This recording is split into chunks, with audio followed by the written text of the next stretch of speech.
ऋतु के घर आज सुबह से ही चहल पहल थी। घर में एक तरफ साफ सफाई का काम चल रहा था, वहीं दूसरी तरफ व्यंजन बन रहे थे। खाने की खुशबू से आज पड़ोस का वातावरण महक उठा था।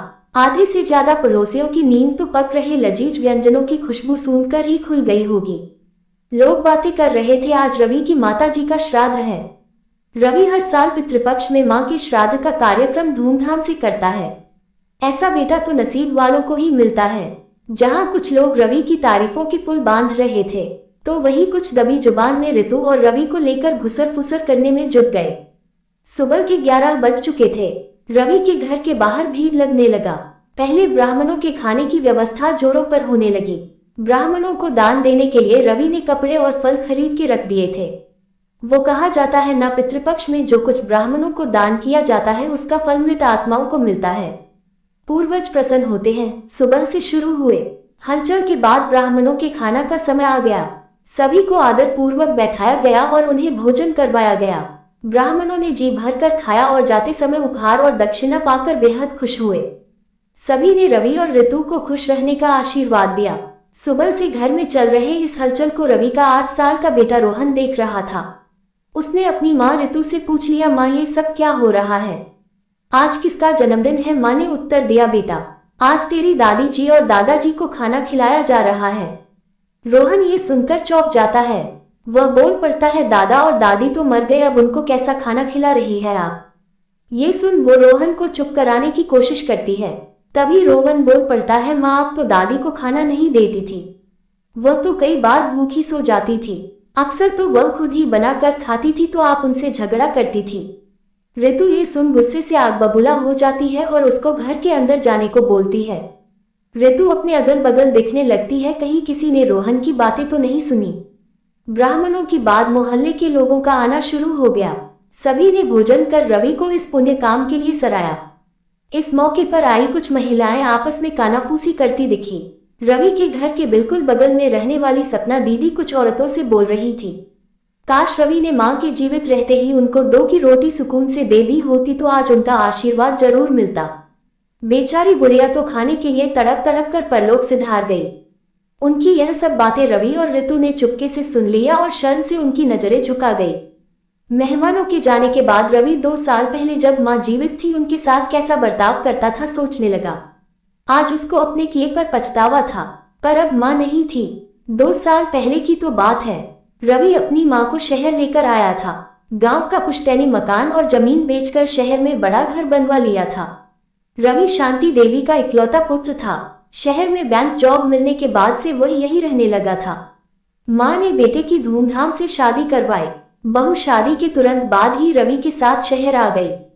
बहू के आने से शांति देवी ने सोचा था अकेलापन दूर होगा, रवि गांव आता जाता रहेगा, मगर वह गलत थी। शांति देवी फिर भी खुश थी कि बेटे की शादी हो गई, अच्छी बहू मिल गई। रवि ने कई बार मां को शहर चलने को कहा, मगर शांति देवी पुरखों का घर छोड़कर नहीं जाना चाहती थी। समय बीतता गया, रवि अच्छे पैसे कमाने लगा। गांव जाना उसका धीरे धीरे कम होने लगा। उधर 80 साल की Shanti Devi blood pressure, blood sugar और तमाम बीमारियों से गिर चुकी थी। रवि और ऋतु इस मौके का फायदा उठाना चाहते थे। उन्होंने मां से शहर चलने की जिद उनको समझाया कि अब तो उनकी उम्र हो गई है, यहाँ देखभाल के लिए कोई नहीं है। शहर चलेंगी तो अच्छे से इलाज हो जाएगा और आपकी देखभाल भी। वहां आपका पोता भी है, जिसके साथ आपका अकेलापन दूर हो जाएगा। शांति देवी बेटे और बहू की बातों में आ जाती है। फिर क्या गांव की जमीन और घर बेचकर शहर चली जाती है। शुरुआत की कुछ महीनों में बेटे और बहू ने मां की खूब देखभाल की, मगर धीरे धीरे वह उनकी अनदेखी करने लगे। अक्सर रवि पत्नी और बेटे को बाहर ले जाता और वहीं से खा पीकर लौटता। वही घर पर मां भूखी सबकी राह तकती रहती। कई बार रवि बेटे और पत्नी को लेकर शहर से बाहर चला जाता, वही मां घर पर अकेली पड़ी रहती। बीमारी की हालत में शांति देवी न तो कुछ बना पाती न कुछ खा पाती।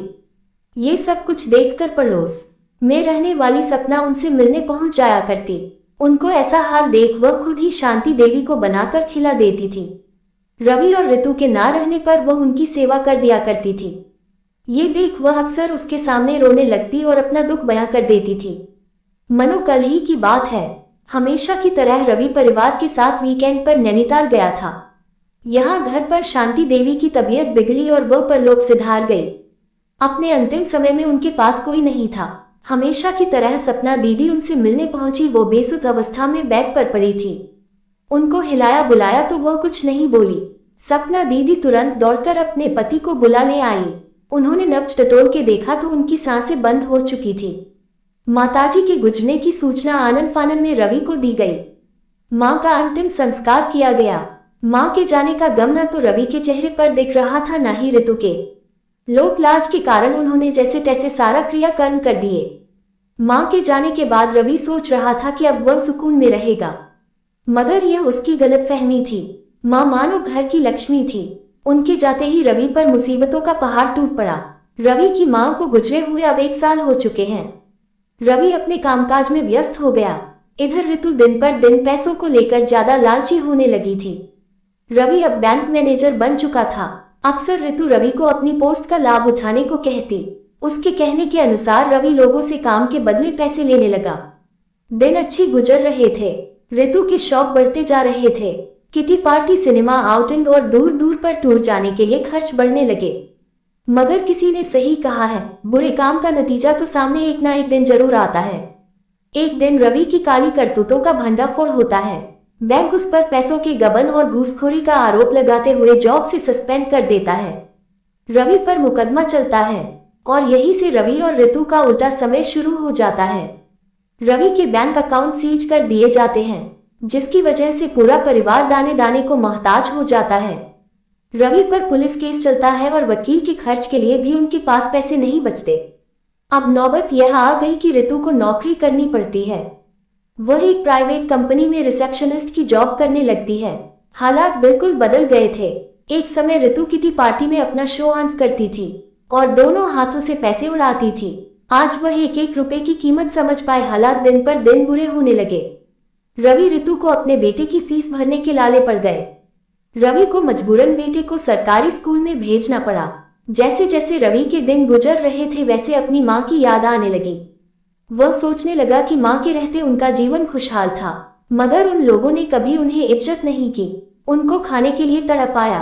रवि की मानसिक स्थिति इतनी खराब हो गई कि वह बीमार रहने लगा।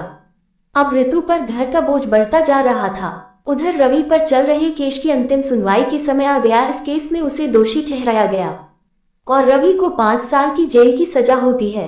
उधर ऋतु का एक कार एक्सीडेंट में एक पैर कट जाता है। पूरा परिवार बिखर जाता है।